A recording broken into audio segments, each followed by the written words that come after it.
Welcome to Called to Be Multiple podcast, a community building and storytelling platform for spiritual misfits and spiritually divergent people. I'm your host, Addie Bazinski, and I'm a theologian in training who is passionate about magnifying the voices of people who embody creative and life-affirming spiritualities that resist the norm. These are stories of marginality and struggle, but they are also stories of joy and abundance. Join me and our guests as we accept the divine invitation to embrace and grow together as people who contain multitudes, as people who are called to be multiple.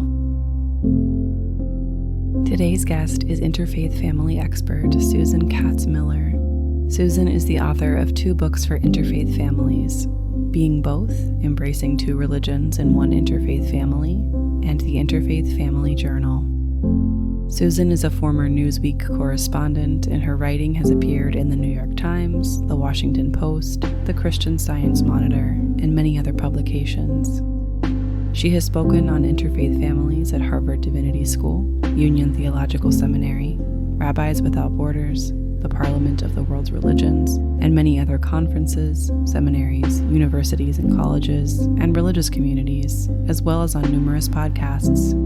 Susan is the founder of the network of interfaith family groups. She provides coaching and workshops supporting clergy, teachers, social workers, interfaith couples, and interfaith family members.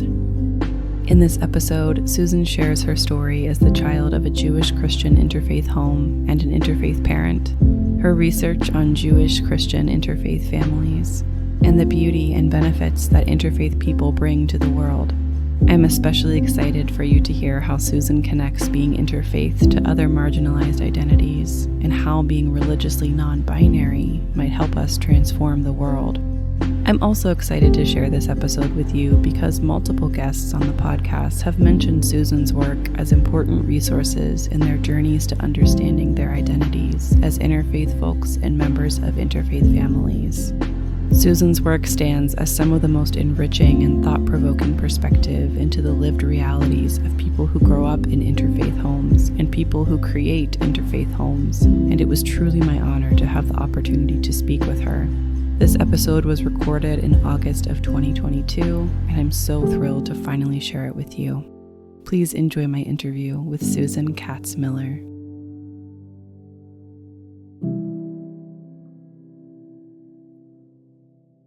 Welcome back to Called to Be Multiple podcast, folks, and please join me in welcoming to the show Susan Katz Miller. Thank you so much for being here, Susan. How are you today? I'm really excited that you have this podcast, and I'm excited to be here. Thank you so much. I'm truly thrilled and honored. It's very rare to have read a book and to have known about someone's work and really your legacy for quite a while now. And then to get to talk with you one-on-one is so exciting. I'm really excited to share this conversation with the listeners. So let's just jump right into it because we have a lot to talk about today.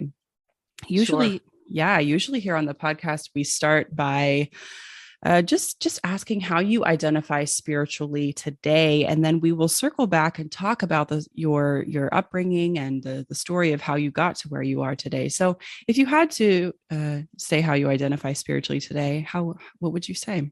I have a very strong interfaith identity. What does that mean? It means that I acknowledge that I have spiritual experiences in more than one kind of religious setting. Specifically, I am an interfaith child from a family of Jews and Christians, and I give myself permission to access my spirituality through both of those heritages.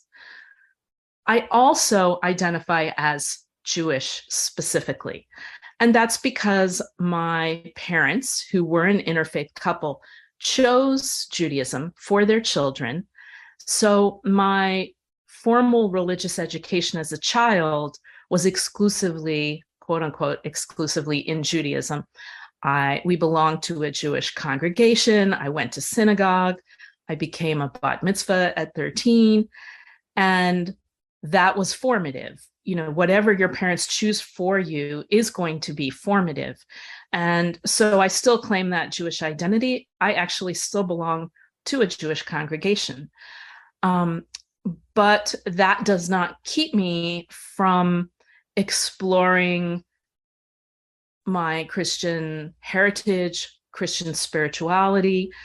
And I believe, because in part I grew up conscious of the fact that I was an interfaith child, that immediately or over time gave me an awareness of the idea of universalism, that more than one religious system can be valid simultaneously. And I think it made me more interested in exploring and learning about religions beyond Judaism and Christianity. And because I had the great privilege of living in a Muslim country for 3 years, that was a formative experience for me, as well as living in northeastern Brazil, where both indigenous religious practices and African diasporic religious practices are very, very important. All of that fed into sort of who I am today and the way that I experience religion and spirituality. Such a rich background. And I'm curious to hear more about how and why your parents chose to raise you Jewish when one of them was Jewish, your father, I believe, and your mother was Christian.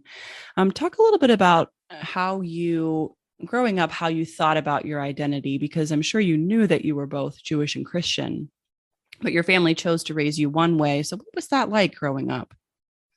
So I think my parents made an excellent choice. What I talk about in my work is the idea that as an interfaith family, any pathway that you choose for yourselves as a couple, for your children, is going to have both benefits and drawbacks. There is no one solution that's going to solve the interfaithness or make it go away or create a completely smooth pathway, because the reality will always be that you are a family with multiple religious heritages. So I think my parents made a very logical choice in 1960 when they got married. Everybody they spoke to, all the clergy, all the religious institutions, all of their extended family, stressed to them that they had to choose one religion. No one really had thought of the idea of claiming both as a day-to-day practice. So they made a choice, and there were benefits to that for me, and there were drawbacks. It was not easy being an interfaith kid in the 60s. It was still uncommon. Today, it's very common in a Jewish setting. Most Jewish settings that are not Orthodox, you have a very large percentage of interfaith families participating. But when I was a kid, it was rare. So I did feel marginalized at times. It did give me a bit of an outsider perspective, which again, I think had both benefits and drawbacks.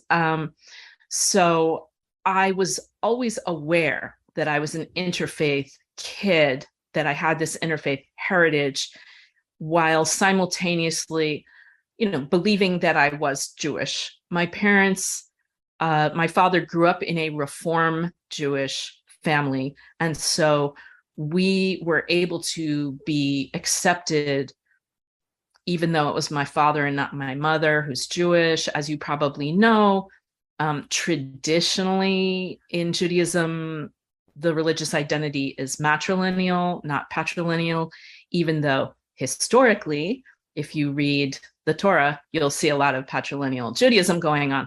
But, at a certain point, it switched to matrilineal, and that is still kind of the standard today for Orthodox or conservative Jews. But in Reform Judaism, the children are accepted as Jewish if the family claims that and, meets certain kind of vaguely described standards about raising them Jewish. And there really wasn't a described pathway for doing that until 1983, when it became official that children with a Jewish parent on either side could be considered Jewish in Reform Judaism. Up until 1983, we were just kind of allowed to be there, and there wasn't a question about it so much, partly because it wasn't that common. As interfaith marriage became more and more common, Reform Judaism took this official stance in 1983. So in 1983, when I graduated from college, I was grandfathered or grandmothered in as officially allowed to be Jewish. So it's interesting because I got a lot of pushback all of my life, not only from Orthodox and conservative Jews, but also from Reform Jews who didn't really get the memo in 1983 that they were supposed to accept interfaith kids with Jewish fathers, saying, well, you're not really Jewish. So that would be one of the downsides of choosing Judaism in my family, was that it created a situation where we got a constant pushback. But no matter which pathway you take, you're going to get pushback. People are uncomfortable with ambiguity. They're uncomfortable with multiplicity. They're uncomfortable with complexity. So, for my parents, say they had chosen Christianity, but we were going through life with a clearly Jewish last name, we would have gotten pushback. Well, why? Wait, aren't you Jewish? Why aren't you Jewish, etc. So whether my parents chose Judaism or Christianity, or if they had chosen both, even though that would have been unheard of in the time, we would have gotten pushback. For me, that pushback is a benefit, because what it means is people born into that religious complexity are forced to think about it from an early age, to articulate it, to explain to others what it means. And this is part of what I describe as the bridge builder, ambassador role that I think all interfaith kids are born into, and all people who are religiously multiple for whatever reason. There's other reasons, as you know, that one could be a multiple religious practitioner beyond being from an interfaith family. So yes. Oh, beautiful. Yes. No, that I was going to ask you very specifically about some of the feedback that you got growing up about your own upbringing, and some of the points that I picked out from your work, some of the comments that people made is people did tell you very specifically, they said you're not Jewish because your mother isn't Jewish. People even had the gall to say you don't look Jewish. Right. Or, that you're trying to delegitimize your identity. And this seems to be a common experience for people who not only embody multiple religious traditions, but also people who embody other types of multiplicity, right? I'm a non-binary person, and often I experience multiple genders at once. And people, as you said, people are uncomfortable. They don't understand. Mm-hmm. So I appreciate you bringing up this point. And I'm wondering sort of how you said a word about this, but I'm wondering how you chose to deal with this kind of feedback and how it has played a role in what you do now. It seems like that was probably very motivating for you as far as creating welcoming and inclusive spaces for people. So yeah, could you say a word about that? Sure. I think for me, it made me feisty.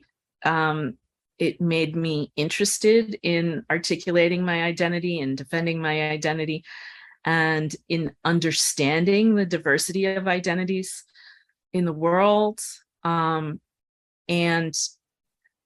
our periods of living in other contexts in other countries were very formative, because it helped me to understand that the obsession with the binary, Jewish or Christian, even Black or white, in America, and to some degree in Europe, is a very specific obsession that a lot of the rest of the world does not share.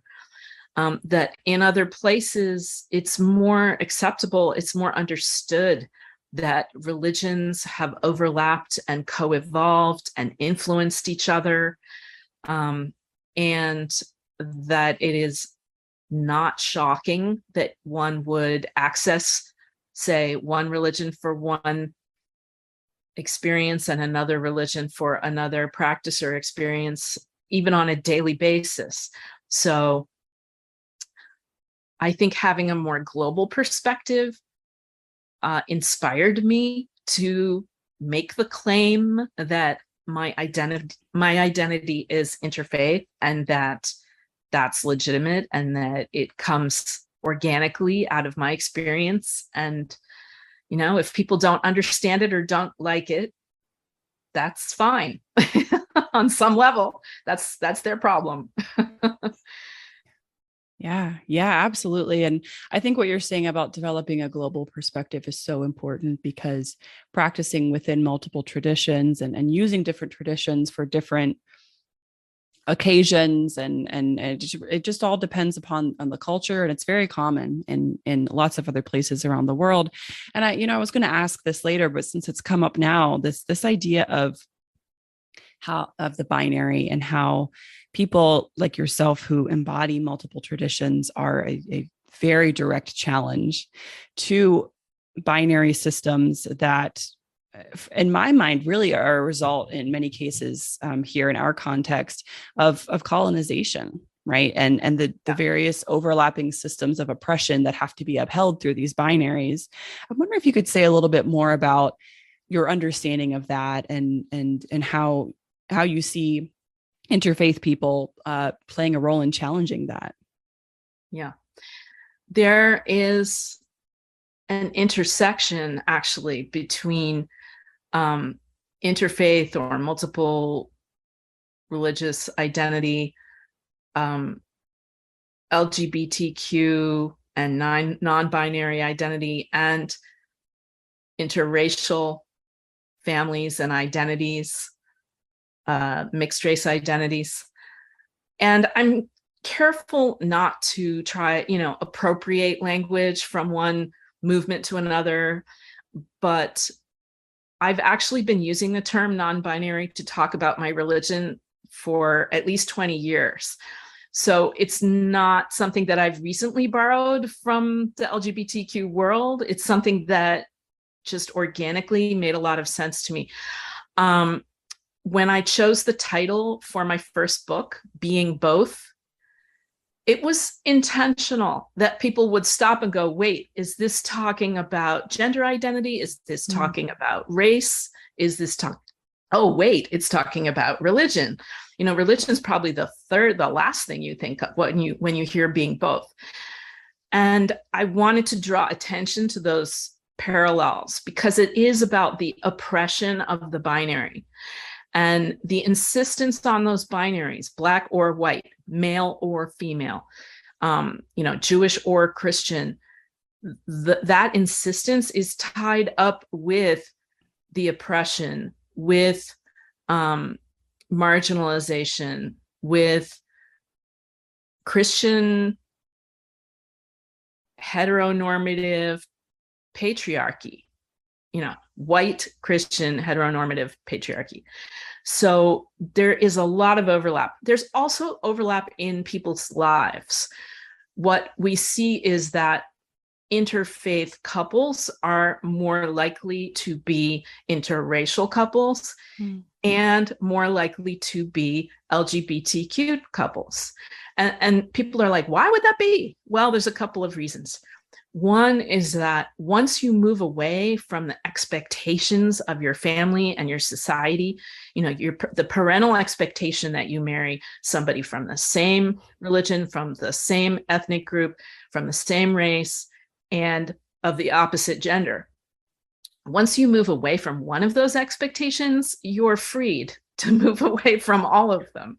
You're kind of already in a space where you're setting your foot down, or you're, going through the process with your family of helping them understand. And another reason is,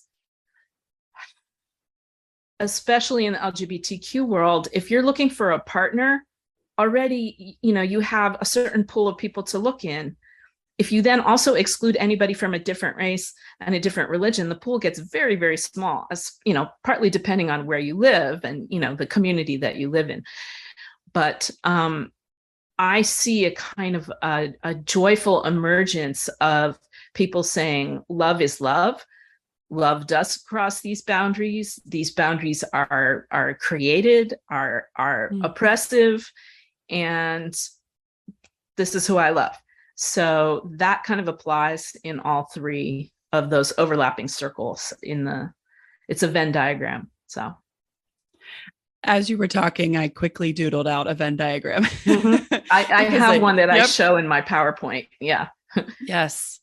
Oh, it's such a powerful way of looking at it. And I had suspected before speaking with you that this was the case because of the way in which all of these identities blur and cross and even just do away with boundaries altogether in some cases. Yeah.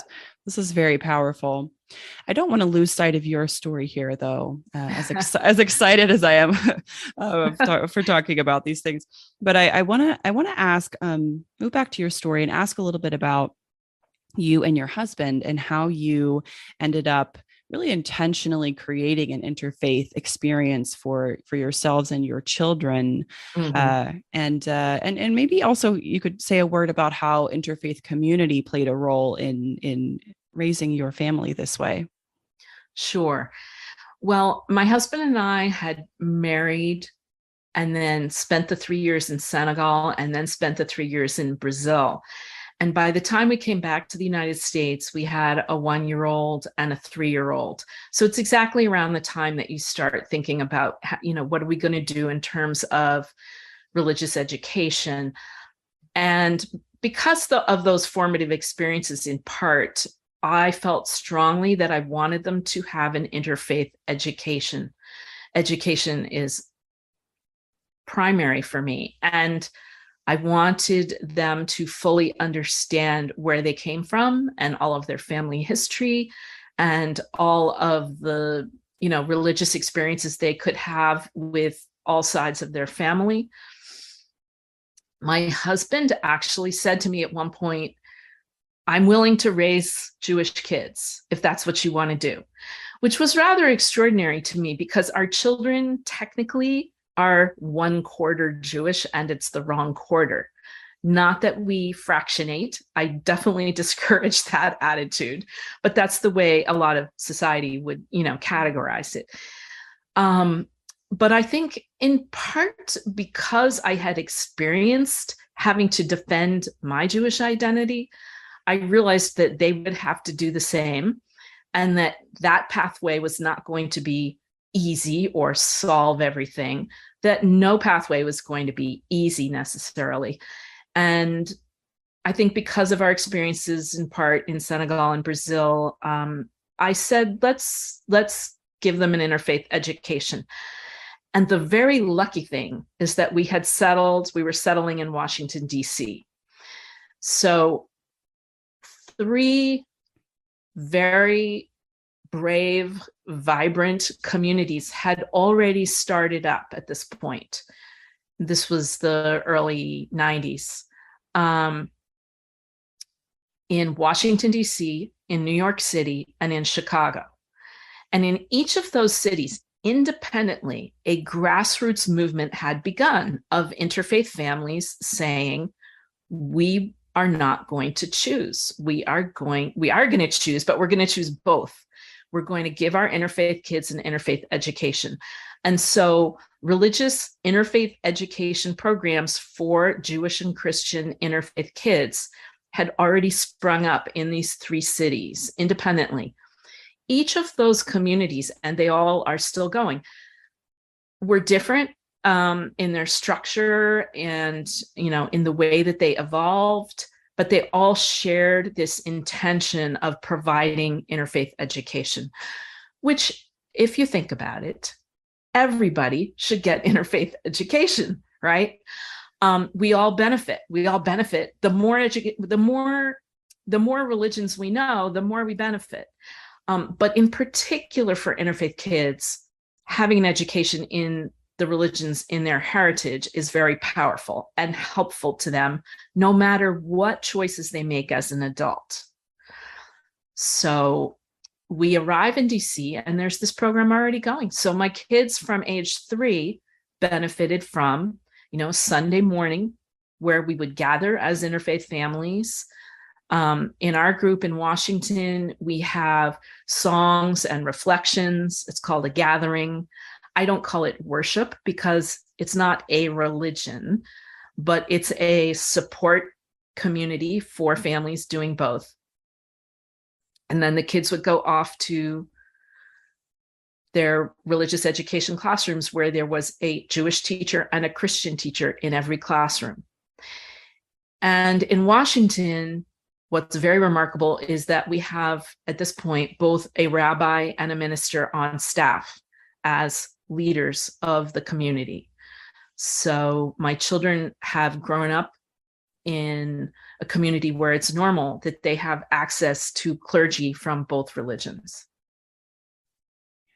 Oh, what a gift that is. I'm so intrigued by that idea of them having been exposed to both Judaism and Christianity, and to have a Christian and Jewish teacher in the room and to encourage dialogue at such a young age is so interesting to me, and so important, as you say, to not only to increase their religious literacy, but also ultimately, I think it benefits people in a lot of other ways in their own spiritual practices and how they form their identities. And speaking of which, I would love to ask, if you don't mind, such a personal question about your spiritual practice. I'm curious what your spiritual practice looks like today, and how you and your family sort of negotiate various holidays and practices when you gather together. If I'm not mistaken, your children are not at home anymore, but I'm sure when you gather, you've set a standard of how you do things, and I'm curious what that looks like. We certainly, celebrate major holidays from both religions. Actually, growing up, I did the same. I celebrated Christian holidays with my Christian grandparents and Jewish holidays with my Jewish grandparents. It's just that the way that it was explained to me was that I was Jewish, but I was going to experience Christmas and Easter with the Christian side of my family. And the way this is often taught to interfaith families in the Jewish world is explain to your kids that it's like celebrating somebody else's birthday. It's not their birthday, but they can come to the party. I could do a whole critique of that spin. But anyway, so I think as a part of an interfaith family, it's very rare to not celebrate holidays from both sides, to actually exclude your kids from participating with their own extended family from those. That's pretty rare. What's different for a family like mine, where it's intentionally interfaith, is that they feel full permission to do so, that there's no guilt, there's no trying to spin what it means or what it doesn't mean. They have full permission to experience it.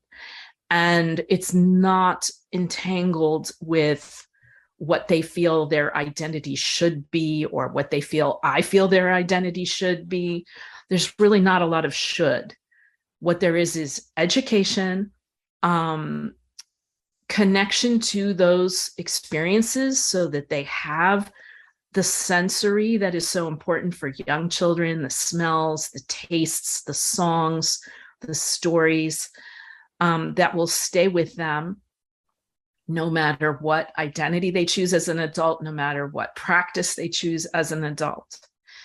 So, for us, what does that mean? It means I put on the Passover Seder now that my parents are gone.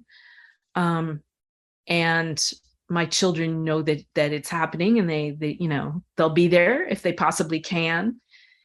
And I have, at the same time, they will have that full permission to have Christian celebrations. So, we have the Christmas tree, we have our traditions that we have around Christmas. And they will go to church if they're with my husband's extended family who are churchgoers, for instance. Religion is something that has been important in both of our families, my husband's family and my family. So we're not secular. We're not religious nuns, N-O-N-E. We are religious maximalists, if not, we're not minimalists. And I make this point because there has been a lot of confusion with interfaith marriage and secularism and what causes what and what does it mean. And there's been an assumption that people wouldn't have an interfaith marriage unless they didn't care about religion. And that's simply not true. I mean, I'm now, engaged with couples where you have clergy from two religions married to each other. So there is no greater commitment to a religion than, spending the time to become ordained, get a divinity degree, get a rabbinical degree. And yet those people too will fall in love across lines of religion. And so that does not say anything about their commitment to their own religion, about their engagement with their own religion. It just says who they happen to be in love with. So, yeah. So true. Yes. And I'm reflecting on what you said about giving your children full permission to explore and practice in both. And it's so difficult for me to imagine because my upbringing was so different, but what a powerful gift to give your children to allow them to explore. And I don't know if you share from their experiences much, but I would be curious to know what they say now about the way that how they were raised. Yeah. They're 25 and 28 now. They're grown people. And so I try not to speak for them anymore. Right. I probably never should have spoken for them, but when your kids are little, you feel you can. But I'll just say that they both still identify strongly with the interfaithness of their identities. And they both claim Judaism, even though they get the same pushback or more that I got. So it'll be interesting to see. I think it is hard to sometimes disentangle this from the alienation from religion in general that all young people are feeling, which is caused by many factors, as you know. Certainly, the patriarchal roots of most of our religions have become more and more obviously problematic for young people. The resistance to interfaith marriage is a problem that a lot of traditional religions resist this idea, and it's not doing them any good in a time when so many people are in interfaith marriage.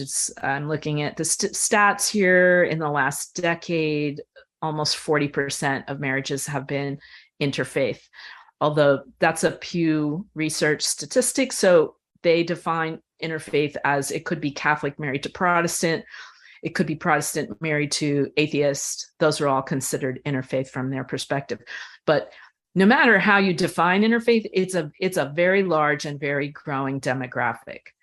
So when religious institutions resist that reality, they're going to lose market share, if you want to look at it that way. And they're going to alienate young people. So, where are the truly progressive communities that young people would want to join, would want to invest in, would want to lead? I'm very interested now. You mentioned welcoming and inclusivity. I don't even use those words anymore because to me, I grew up hearing lip service paid to, we welcome interfaith families. And that immediately implies a positionality where there's a host and there's a guest, and you're being welcomed as guests effectively. And I'm not interested in being anybody's guest. I'm interested in leading. And I'm interested in what institutions will look like when those interfaith kids are leading them, when people with multiple religious practice are leading them, because that to me is a very exciting and hopeful idea, a newness, and it definitely draws on universalism. But you mentioned earlier that multiple religious practice is common in other parts of the world, and I also mentioned that. But we also need to remind ourselves that it's actually very common in the United States. It just hasn't been acknowledged or verbalized or been allowed to be in the forefront. For instance, a large segment of our indigenous population has indigenous religious practices that then have that overlay often of Christianity, Catholicism, particularly say in the Southwest or the Pacific Northwest.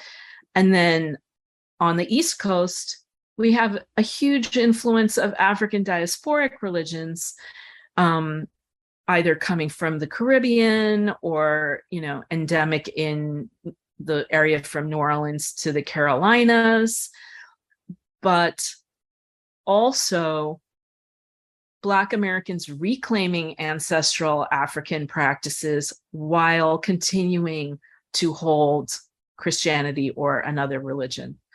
So this multiplicity is all around us. It just hasn't been, it's been suppressed. It's been suppressed. So I'm really excited about seeing what happens when it blossoms and is acknowledged, and when these people with more complex religious identities are creating communities. Yes. It's so exciting. And thank you for bringing this nuance to this that, even within our own context here in what we call the United States, these people are all around us. They are us, right? We right. we are the ones who embody this. And you're right. The difference seems to be whether or not it's acknowledged and accepted and embraced even, right? I think this is a pretty natural segue into talking a little bit more intentionally about your book, Being Both. And I wanted to say a few words about both Being Both and the Interfaith Family Journal. So you wrote Being Both, Embracing Two Religions in One Interfaith Family, which was published in 2013. And in it, you share the story of your own interfaith family. So a lot of what we just talked about is included in the book and lots more. And you also share a lot of research that you did with interfaith families, which is extremely valuable. And you make an argument in the book that it's beneficial largely for individuals and communities to embrace the both and of interfaith family and identity. And then in the Interfaith Family Journal, which was published in 2019, you've created a resource to actually help interfaith families sit down and plan together how they're going to do interfaith life as a family.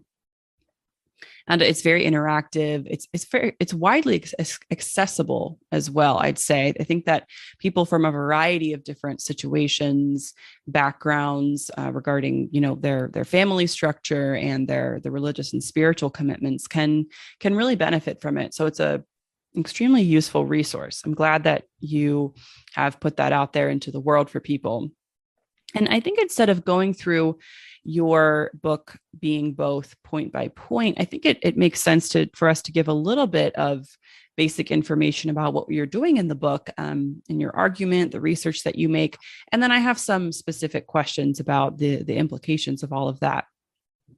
So as I mentioned before, in Being Both, you not only tell your story, but you also share a lot of research about interfaith families. I would love for you to tell us about the studies that you did that you eventually shared in Being Both, and about some of the findings of that research, and maybe how some of it has changed too. I know you mentioned the statistic about 40% of marriages being interfaith, which is from Pew, but I'm wondering what has changed, what else has changed since writing the book that you wrote about? Sure. When I set out to write the book, I realized there really was no research on why families were choosing interfaith education and how those young people felt who were brought up in that system. So I decided to do the research. And I did a survey of hundreds of parents who had joined these communities in New York, Chicago, Washington, and there had been a group out in California that was also included. And one of the questions that was really central to me was, why? Why are you choosing this, especially when you have extended family, clergy, institutions all telling you to choose one? Why did you make this seemingly more difficult choice, more complicated choice to try to do both? And the number one reason, more than 90% of those parents really wanted their children to have that literacy. You mentioned the word literacy in both religions. Some of these couples are, on paper, both religious nuns. So they may both be atheists. One may have grown up in Judaism, one may have grown up in Christianity. They're not interested in practicing religion, but they wanted their children to understand references to, say, Bible stories in literature, in politics, to understand, how the roots of our American culture are Christian in a lot of ways, but are certainly informed by those stories from both, quote, the Old Testament and the, quote, New Testament. So these families wanted their kids, it was a very intellectual idea that they wanted the kids to have that access to both. And then a majority of the families also wanted a sense of community where the kids would feel in the center and not on the margin, where they would be, have the support of other families doing the same thing, especially when extended family or institutions may be telling you not to do this. It's really important to surround yourself with people who think it's a good idea and are doing it with you. So the young people that I surveyed and interviewed, I did a lot of interviews of the parents as well. The young people who were between 13 and 33 at the time that I surveyed them had all been through these formal programs. So this doesn't necessarily describe anybody raised with the label both, but it describes anybody who benefited from a formal program teaching them both, and from a formal community embracing both with you. Those young people, the most important thing was that the vast majority said that they were not confused. And this is a typical myth that children will be confused if you teach them more than one. And what was most interesting to me there was that even the small minority who claimed some confusion often described that as a positive thing, that the intellectual wrestling and questioning that go with that confusion were beneficial to them and part of the process. And, one young person wrote in the response box, religion asks questions that don't have answers. So of course it's supposed to be confusing. So claiming the confusion as a positive. So those were some of the results. A lot of people want to know, well, how many ended up Jewish and how many ended up Christian and how many ended up sticking with interfaith? And you can't really answer that question because nobody ends up. We're all continuously changing in the way we practice, in the way we affiliate, in the way we identify as human beings, not just people from interfaith families. And Pew Research has statistics on that, on the very high rate of leaving religions, returning to religions, dropping all religions, discovering new religions. So I talk about the idea that the burden of making choices about how you will practice, how you will identify, is not this terrible burden that we're putting on interfaith kids by raising them with both. It's part of the human condition. We all figure out how we want to practice, how we want to identify, and we all have permission to change that through our lifetime. And often that happens in conjunction with finding a partner and, changing the way you practice as a family. Sometimes it's triggered by trauma, by the death of a parent. That can change the way you practice, the way you believe, the way you affiliate. And sometimes it's just because you come in contact with inspiring mentors and teachers in your life that change the way you practice and believe and affiliate. So none of that has anything to do with having interfaith heritage. It's just how we behave as human beings. But I did find that of these children who were raised with interfaith education, I saw what looked to me like a very high engagement with the idea of religion intellectually and with an interest in exploring other religions. So both of my children, for instance, in college chose to take academic coursework in religion, and specifically in Buddhism, which is not in their heritage. But I think that once you've absorbed the idea of having multiple religions that are useful in the world or valid, then you are given permission to engage with more than two. Yeah. I'm so fascinated by some of the results of your studies in which you describe how children growing up in these interfaith communities often were not able to describe their identity in just one or two words. They had to write a sentence or a paragraph or even more than that. And that really stuck with me. I resonate with that quite a bit. I think it just shows how complex spiritual identity really is. Yes.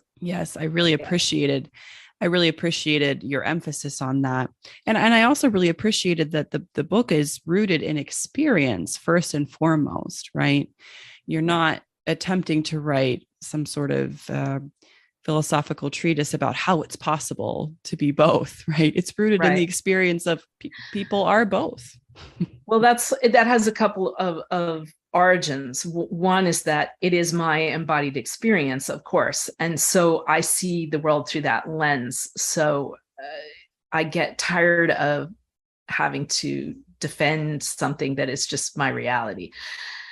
And this is hard often for people who were raised in one religion, even people in long-time interfaith marriages. The parents sometimes will say, yeah, but I just don't get how you can claim both. Isn't there a problem with that? And I don't think they're ever going to get it on a gut level of somebody who actually was born into it and has experienced it all of their lives. The other reason that it is my work is rooted in experience is that I am a journalist by background. I'm not an academic, but I was a Newsweek reporter. I had a White House press pass. I've, been writing stories from around the world. And I was trained to really do the research, do the reporting, and base any conclusions on that reality.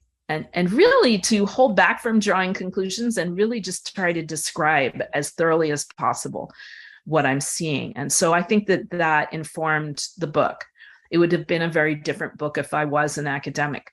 On the other hand, I felt forced to do those studies because the academics simply weren't doing them. And I was trying to inspire more academics to do that follow-up work, to do more research. And there's been some. I wish that there had been more.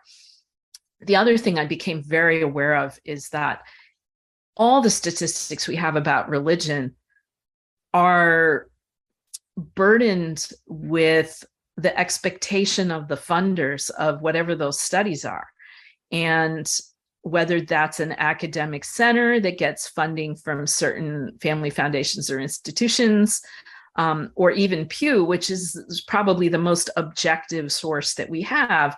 But if you look at the studies on, a certain religious landscape, they are funded by family funds that, have religious orientations and expectations. And, Pew will tell you that they're very careful that it will not contaminate or affect the results. But that's simply impossible. There is no complete objectivity in reporting. This is, something I learned as a journalist. The choice of what to study the way the questions are formatted, the order that they're in. All of this is informed often by, very subconscious agendas, if not conscious agendas. So you have to be very careful when you look at statistics about where they come from, what was the intention in doing that study, what was the purpose of it. And the same is true with my work. So yeah, absolutely. This is so important. And I think that more academics and more theologians too would do well to adopt some of this method, and more are. It really depends on the school of thought that these people are coming out of. But it's I think it's extremely important when we're talking about marginalized communities in particular. Yes. The other big issue that we have in this field is that we don't have a very good common set of terms of language to describe. And if I'm searching for academic research on this, I have to search so many different words, because whether it's sociology, anthropology, social work, theology, religious studies, you've got all of these different terms being used: hybridity, liminality, mixed religion, intermarriage, interfaith marriage, multiple religious belonging, multiple religious practice.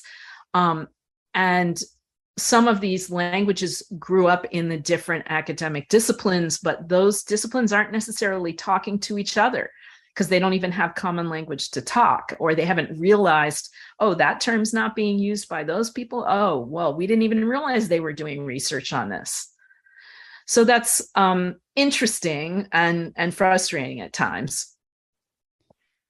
Absolutely. Yes. I've experienced this just with trying to choose language for this podcast. It's very difficult to choose a word that is all encompassing. I'm not even sure that that's possible of experiences of religious multiplicity or spiritual multiplicity. But I've sort of, one term that has stood out to me lately is just complex religious identities, because it's also very generic as well. Well, what do you mean complex? Is it, there's so much that goes into it. So yeah, absolutely. The terminology is very important in this conversation, and it does seem to be very different depending upon the field.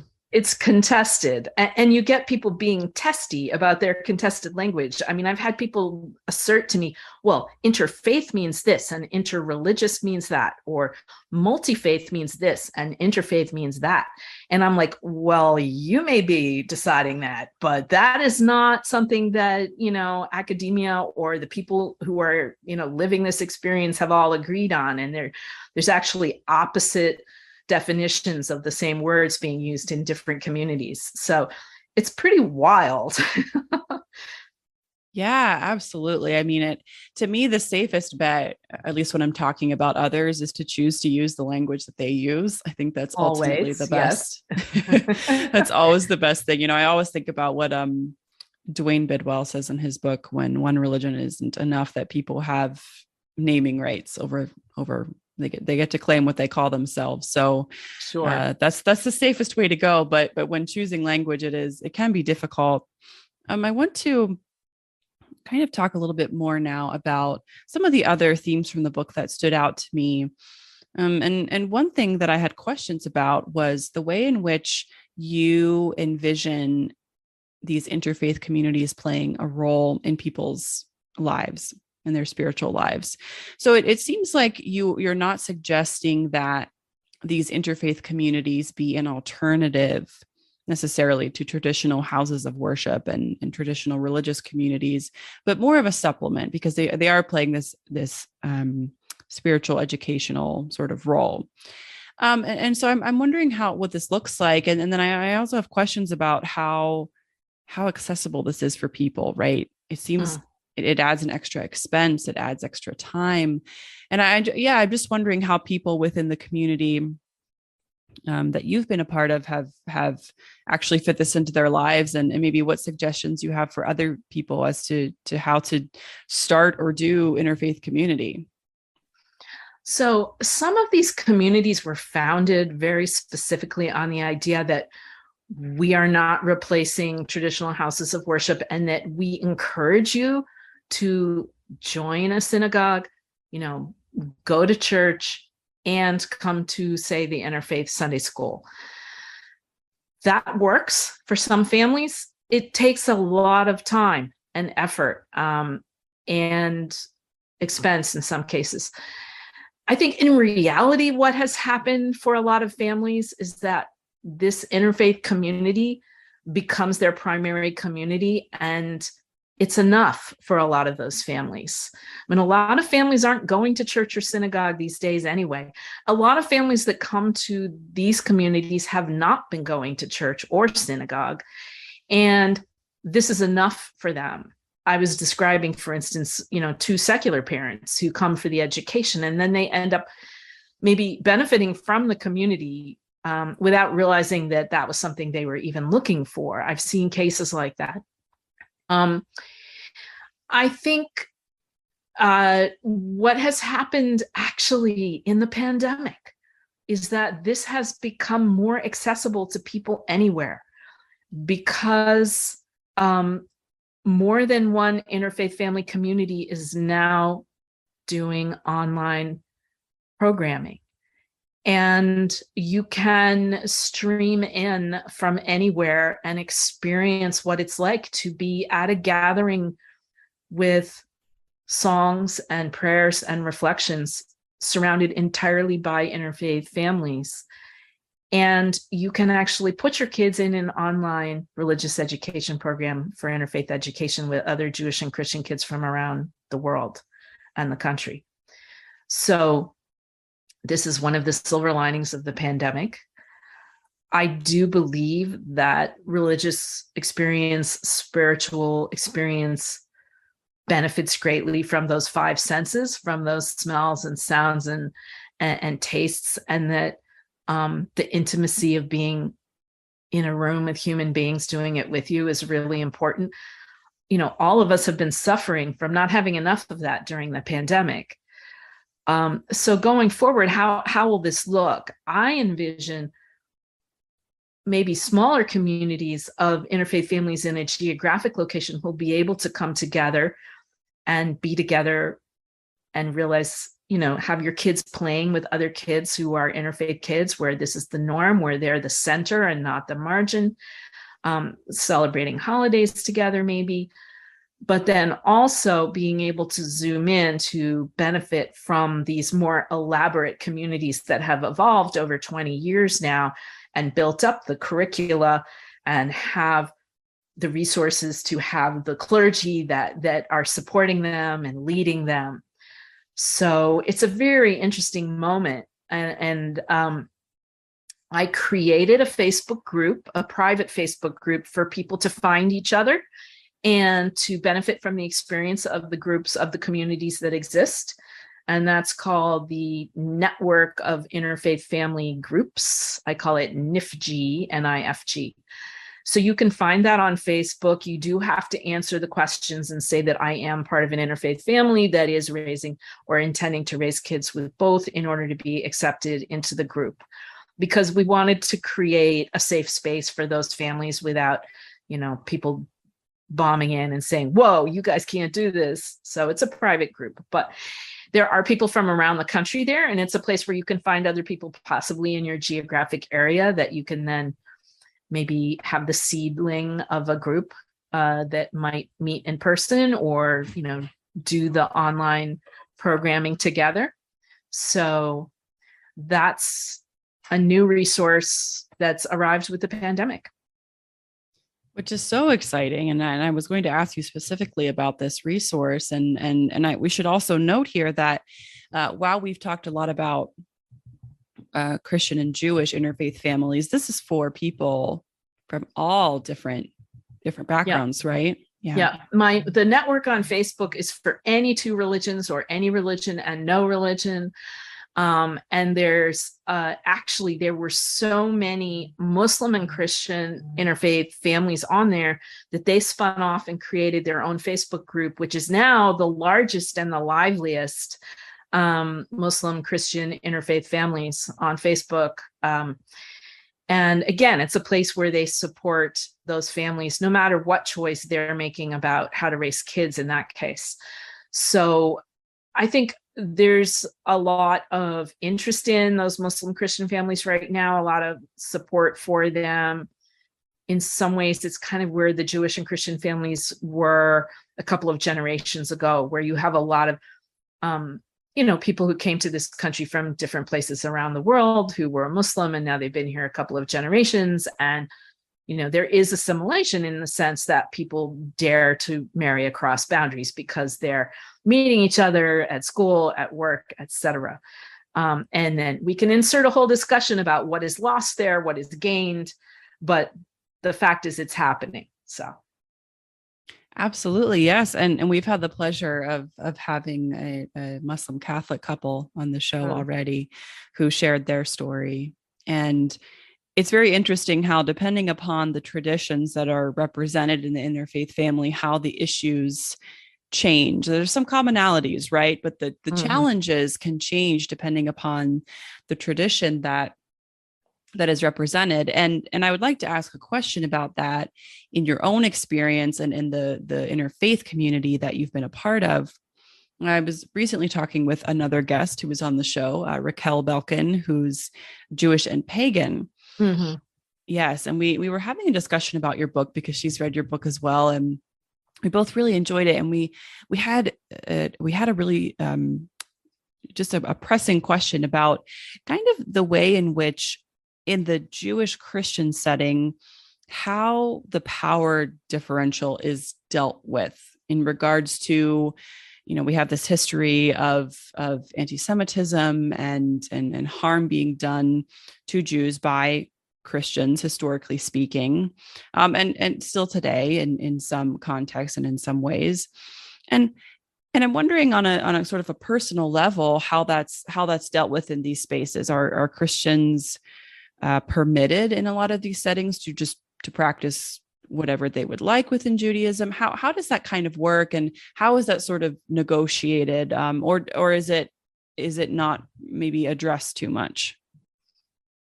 Oh, it's addressed implicitly, with everything that we do.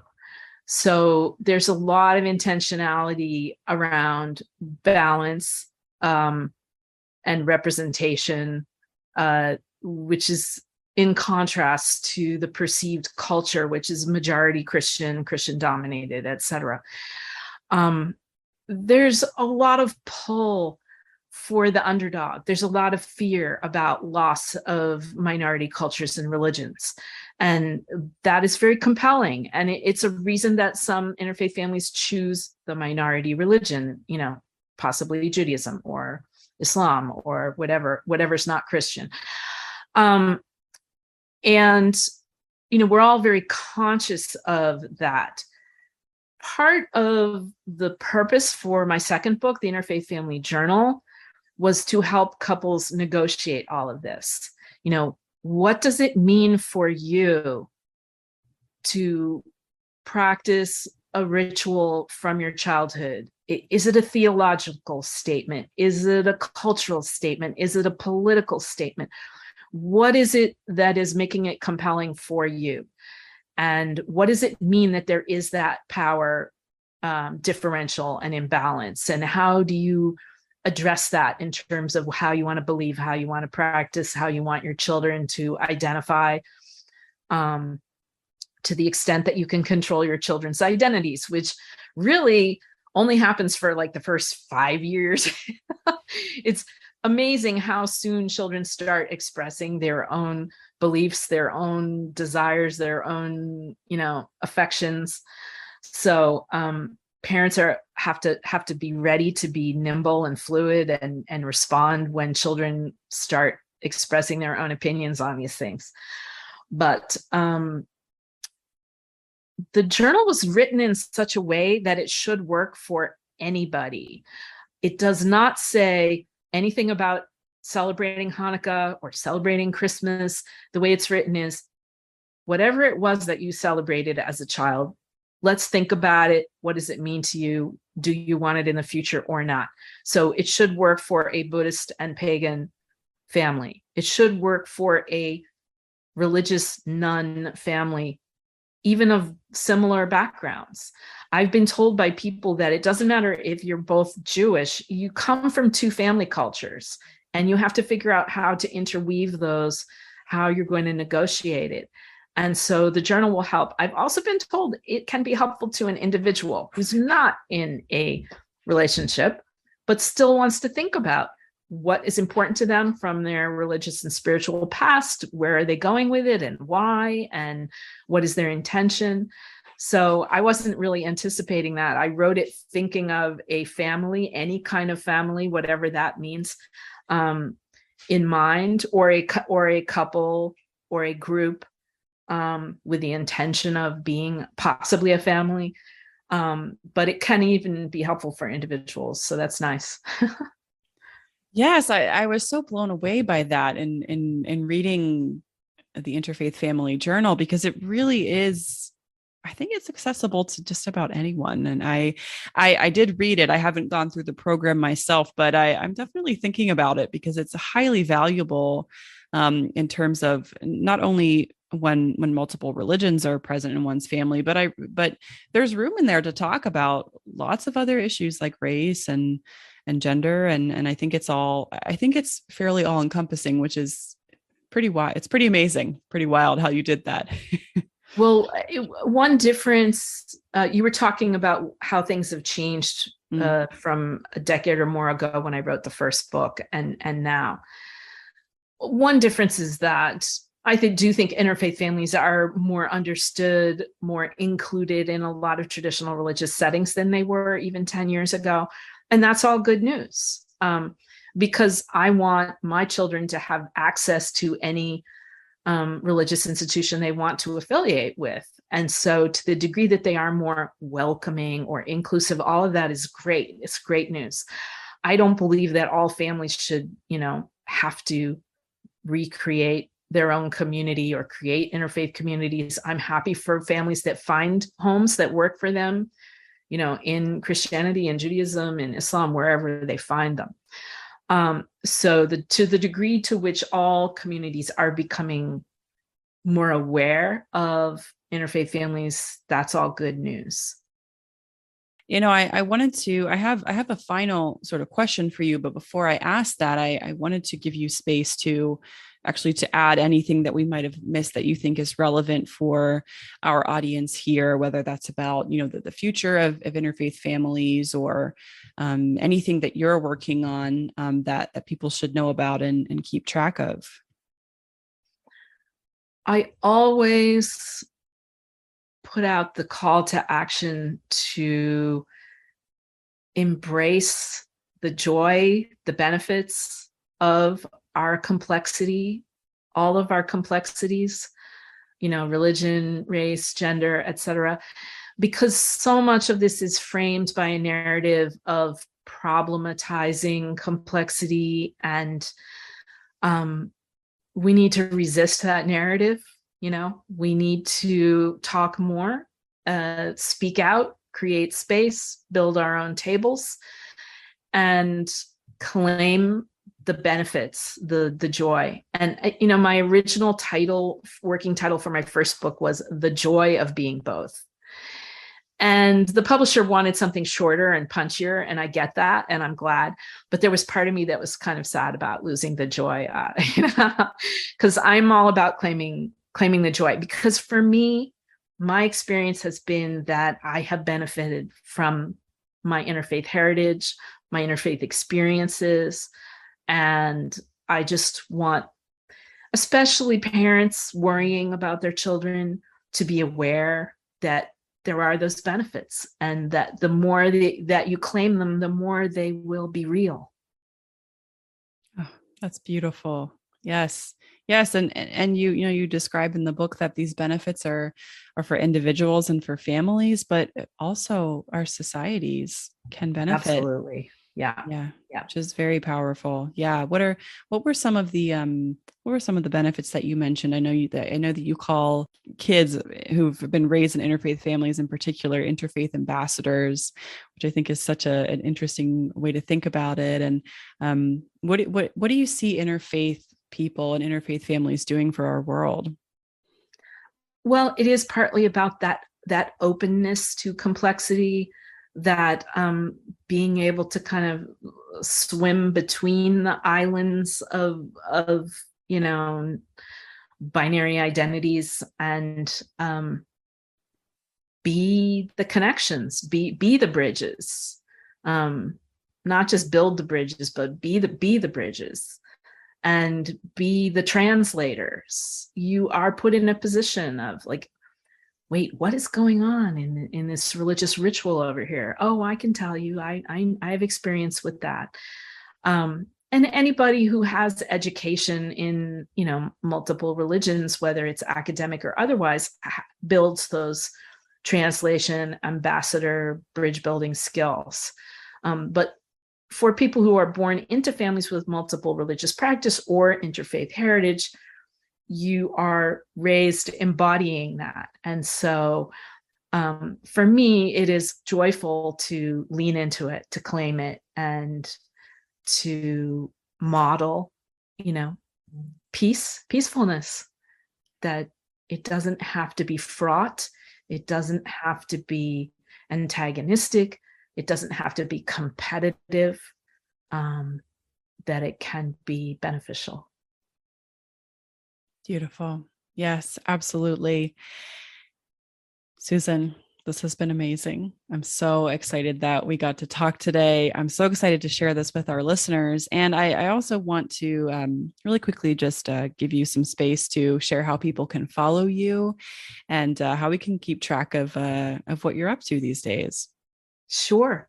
I put out a lot of links to interfaith, family, and multiple religious practice stories from around the world, primarily on Twitter. That's at Susan Katz Miller. I also put them out on my Facebook author page, so you can find them there if you don't want to do Twitter. If you are a person of interfaith heritage, we have a Facebook group for that. And if you are in an interfaith family, raising kids with both or intending to, then join the network of interfaith family groups, and you'll find support there. You'll find me there. I'm also available for coaching. Sometimes people come to me and I'll do an hour or two. I'm not a therapist, and I try to help people find clergy who are supportive if that's what they're looking for. But people come to me because they see me as a little bit more objective. I kind of straddle the two worlds, even though I have a Jewish formation.